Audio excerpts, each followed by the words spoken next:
Hello and welcome to Tabletop 24. I'm Alan. John. I'm Brian. And welcome to another episode of We'll Play Again, where we take a look at games we've recently got to the table with a view of how quickly we can get them back to the table. With ever-growing collections, time can be precious, so we ask the question of, will we play again?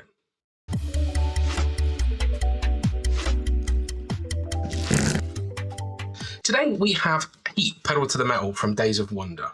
Heat is an out-and-out racing game set in the golden age of track racing. So we will be starting off by selecting our player colour, our player board, a map of where we are going to race. Typically, most people will start with the USA because it's one of the nicer, friendlier tracks. That's saying a lot. And so we will start by selecting our player board. Okay, we will get a gear stick, which will start in slot 1 or gear 1.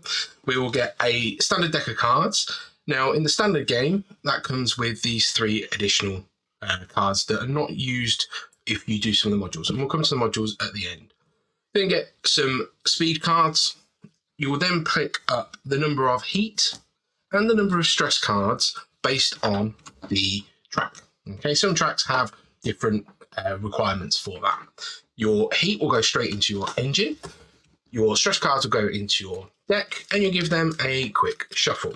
Okay, we will then pop that down to one side. We'll randomise the order of the cards to start off with. Just by happen chance, I will be going first. And then we will draw up 7 cards as our starting hand from the deck that we have shuffled. Okay. As you'll see there, I've got a mix of cards. We've picked up these adrenaline cards. Now, we cannot discard these. We must play them. So we want to try and get them out of our hand as soon as we can. Also got some heat. Now, we can't play heat, but we want to try and get rid of that in our cooldown phase. Then we've got some additional speed that we can use. We've got a 0 there we can use for cornering at a later point. Okay. Rounds will follow the top of each player's board. Okay, and the statuses are the same for everybody. First off, we'll select a gear. Okay, everybody's starting first, so you can actually start the race in second by going up a gear. If you really wanted to, you could go up to third, which is a 2-gear shift, by taking some heat into your discard pile. Okay, and that'll go straight there. That means you've got less heat in your engine, which means you've probably got a chance that you're going to end up spinning out or burning through everything or clogging your hand with just heat that you've got. But we'll start off in third. That third now means that I can play 3 cards this turn to get around the track. Okay, so I'm going to play a boost, and you'll normally be playing these face down, a 5 and a 3. Okay, everybody else would do that, and that's our first 2 steps. Our third step, we then reveal these cards, which we've already been playing face up. We'll then calculate our speed. So we've got 3 plus 5 is 8, and then we've got the boost. With the boost on the adrenaline, we just literally flip the top card of our deck, and the next numbered card, that's a 1, gives us the additional speed. So our speed going into this round is going to be a speed of 9. We then would look at the adrenaline part of the round, which would say if we were the last car or the last 2 cards in a 5 or 6 player game, we gain an extra 1 speed, or and gain an extra cooldown. Now, we don't get any cooldown, so we can't get rid of that heat that we had in our opening hand. So probably a bad choice for a first move, but we're just showing off what we can do. We would then trigger any cooldowns, any extra heat. If we wanted to, we could trigger any boosts that we've got, but we would then look to move. So we would then move our speed. So in this case, we're moving 9. So we will go down to the 3 space. And because we're the first car to move, we're going to take the racing line, which is indicated by this bold sort of outline that we've got. We would then look if we were slipstreaming. Now, in this case, we're not going to be slipstreaming, but let's say John was to come up behind me. He would then get the option to move 2 forward, or if he was next to me, he'd still move 2 forward. And that's how slipstreaming would work. Fortunately, with slipstreaming, though, that could push you past this corner. Now, in this instance, we're not anywhere near that corner, so we're quite fine. But when we go through this corner, our total speed would need to be equal to or less than the cornering speed. In this instance, I would have been 2 over that speed if we went into that, and that would mean I'd have to take 2 heat instantly. So I'd take another 2 heat. Let's, for instance, say I overshot the corner and I was doing 9.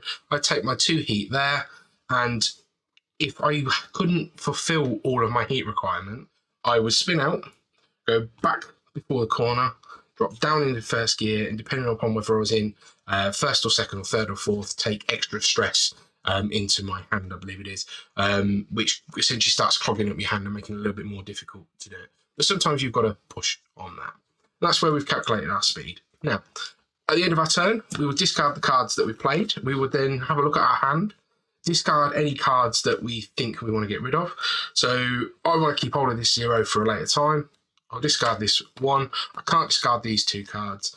And then I would draw back up to 7. Okay, so replenishing those options there for me. Should have kept the 1. So we will then keep going round. You obviously would then be in the gear or whatever gear you started in, so you could change gears up or down. Keep going round and round until we've completed the number of laps. For the USA, that is 2. And first person past the finish line would then trigger the end of the game. The end of that round, the person furthest past the finish line would then go into slot 1 up on the ranking track, and second farthest across would go, and so on. Anybody that didn't cross the finish line would then play another round until everybody is put on this standings board, and then that's the number of points that they would score, or the position that they would score for that race. And we would have a winner, we would have some sore losers, and then we might go on to another game or 2 after that. So the rules that we've explained now are pretty much the base game. Okay, there's no real anything additional in that. Now, in Heat's base box, it comes with several different modules to change up the flavour of play. To start off with, we could get rid of those 3 basic cards that we started with. So the Heat that you saw in my opening hand, and the 5 and the 0 that I had hold of there. And we could then go and put the garage module in. Now, the garage module comes with this big wad of cards, which are split into basic and advanced upgrades. And we can draft from a series of cards into our hand, or into our deck, should I say, so that we can get a little bit of sort of asymmetry with the cards that we're building, which you can have breaks which give you options, but they're going to cause you to give heat. You've got suspension that will allow you to move cards back around in your deck. Wings that are going to give you all sorts of different changes. So you've got those abilities that make it a little bit different, make each car a little bit more unique. So if you're wanting to do that, you can do. So that's the garage module. We've then got probably what I think is an auto include is the Legends module, which comes with this Legends board. And you can then put in any cars that are not being used or controlled by human players, and it runs off this AI deck, which is fairly straightforward and fairly simple to use. We've then got the weather module that I've spilled all over the table, which will give some criteria changes to the heat and the stress requirement. And then it comes with these weather tokens that we will put on either straights or corners to affect whether you can increase, decrease speed, any sort of game-changing abilities there. And then finally, we've got the championship module, which comes with a few bits and pieces. First off, it will come with this championship board. It will come with a randomization of randomization of which track, if you want to be a bit more modular with it, or you can have these seasons, which depending on the season you choose, which is on the 1961, 62 or 63 season, you will choose those and it'll tell you which race you're setting up for, and you'll get a few extra benefits for that. And then that also comes with the sponsorship module. So in the sponsorship deck, you'll be drawing I think two of these each round, or depending on the number of sponsors. There's 0 actually in that race, which again are one-time use cards, but they work very similar to how the upgrade set does. So really giving a real unique on that, and you'll be playing up to 4 races in a season. So it will then have the championship points. So where you've placed in multiple races will become quite effective. There's a lot of modules there, and that was a lot that comes in the base box. Oh, and the photographers. So I forgot about those. These will get put on corners, and if you slipstream in that corner or you go past it at speeds higher, you'll get an extra sponsorship card. And you can activate those once a round as well.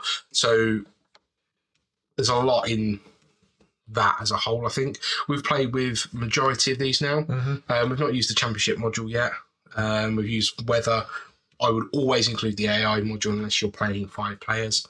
Yeah, I was going to say, I agree. I think that's a no-brainer to include that, and it makes it really useful for low player counts as well. So if you've got 2 players or you're playing solo, it really adds a bit more dynamic to the game.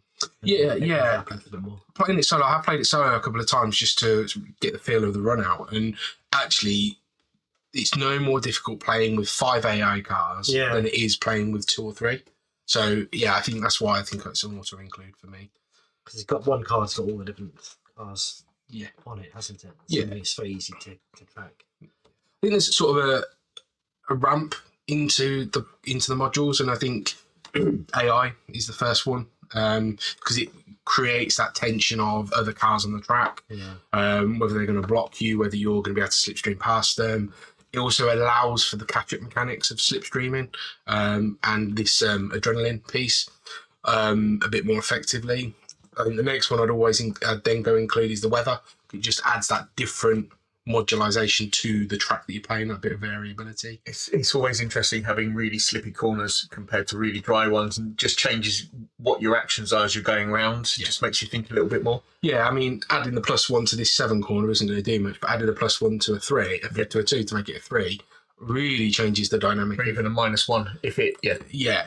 So you can really change the way a track plays. Yeah, so it increases the replayability, I think, as well, because you're playing the same board but with different conditions.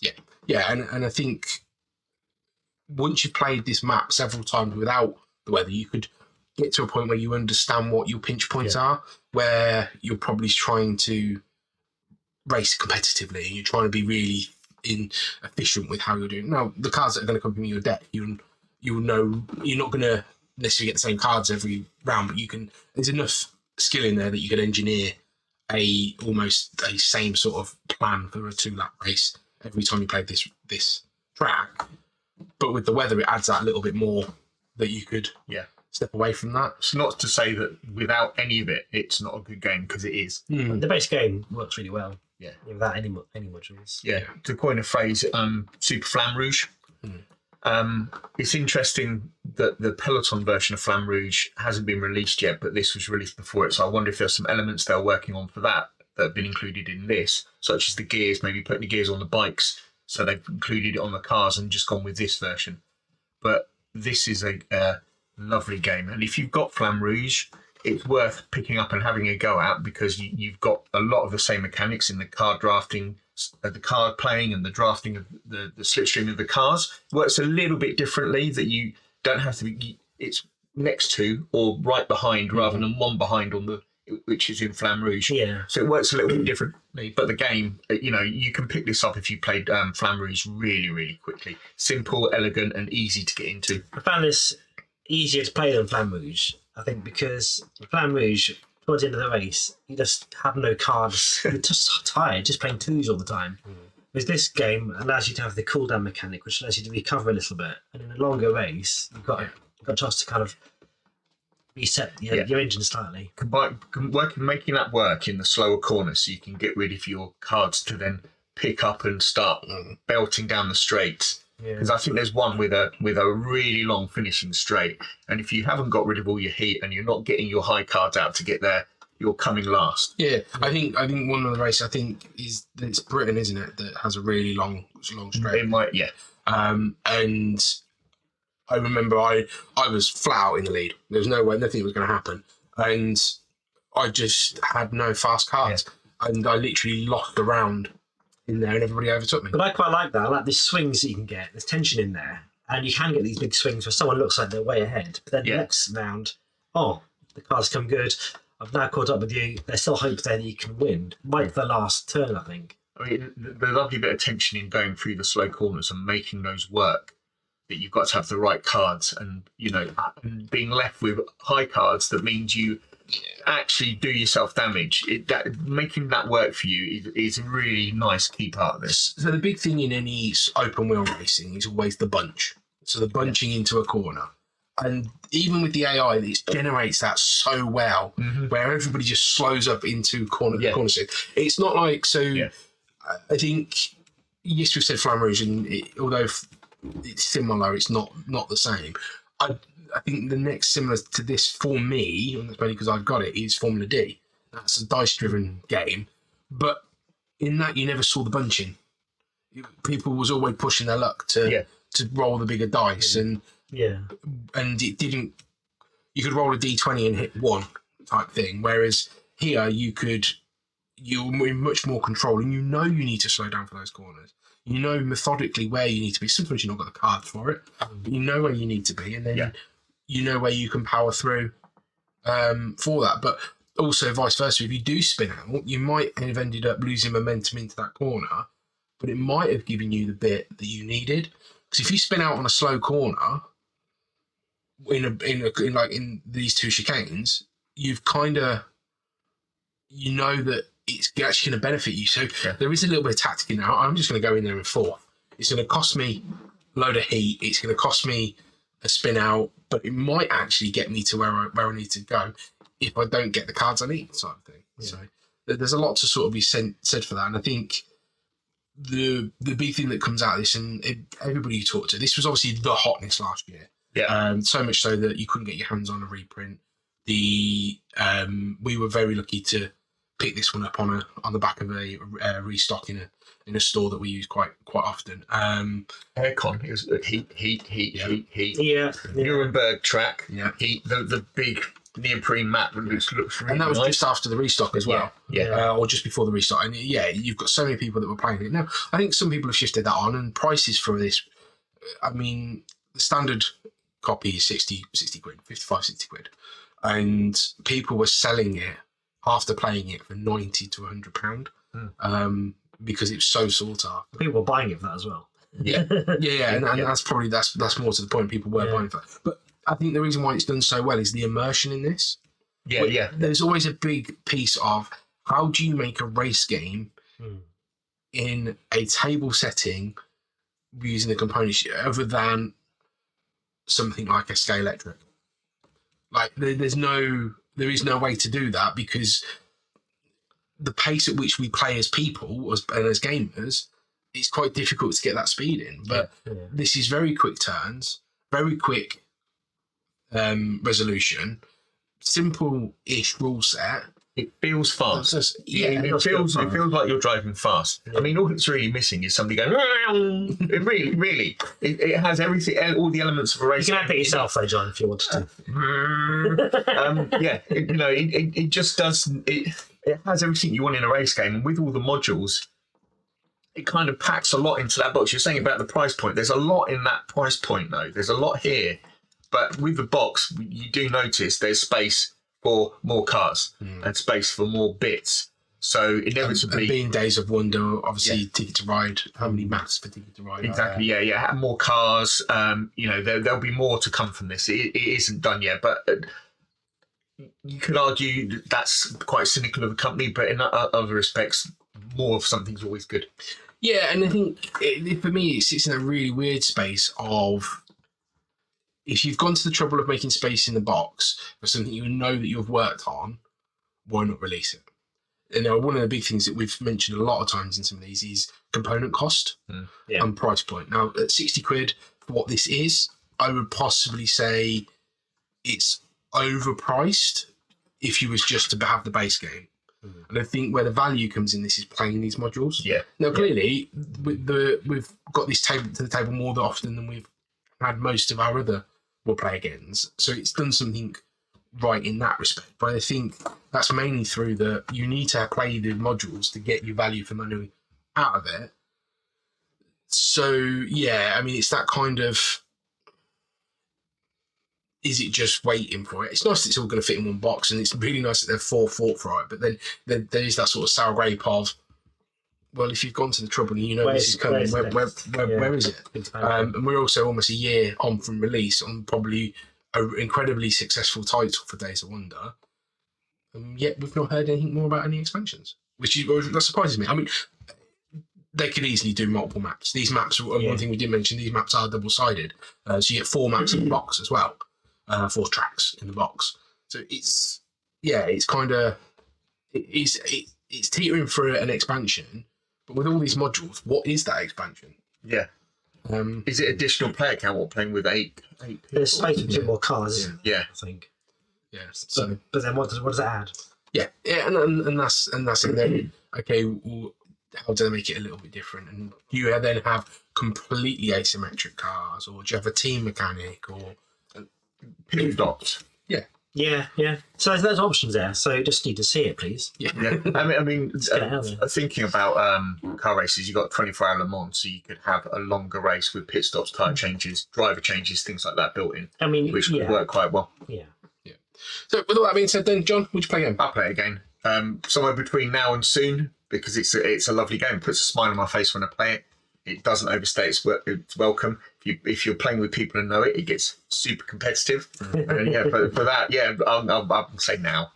Now, can we play now? I'd play again soon. I want to do the championship. I think there's lots more in this game that I haven't found yet.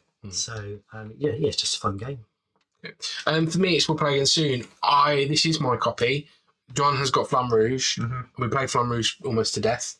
I know I was quite hesitant going into this, being the fact that I was like, there's a lot of hype around there. Is it just a clone? And this, that, and the other. And I actually think, no, this is probably, for me, the racing game. Yeah, I would agree. And I think for me, for that, it's obviously going to be that soon. And I can sense the feeling from these guys that this ain't going to get packed away before we get onto our next video. So. It'd be interesting with the expansion if they do something like Flamme Rouge with a modular track. Yeah. There's all sorts of options, isn't there? Really, bigger track. It's essentially then you're playing the championships. You're playing Scale Electrics then essentially because you can make up your different tracks and having it go through the kitchen and stuff. Yeah. There we are. Now you're talking. Yeah.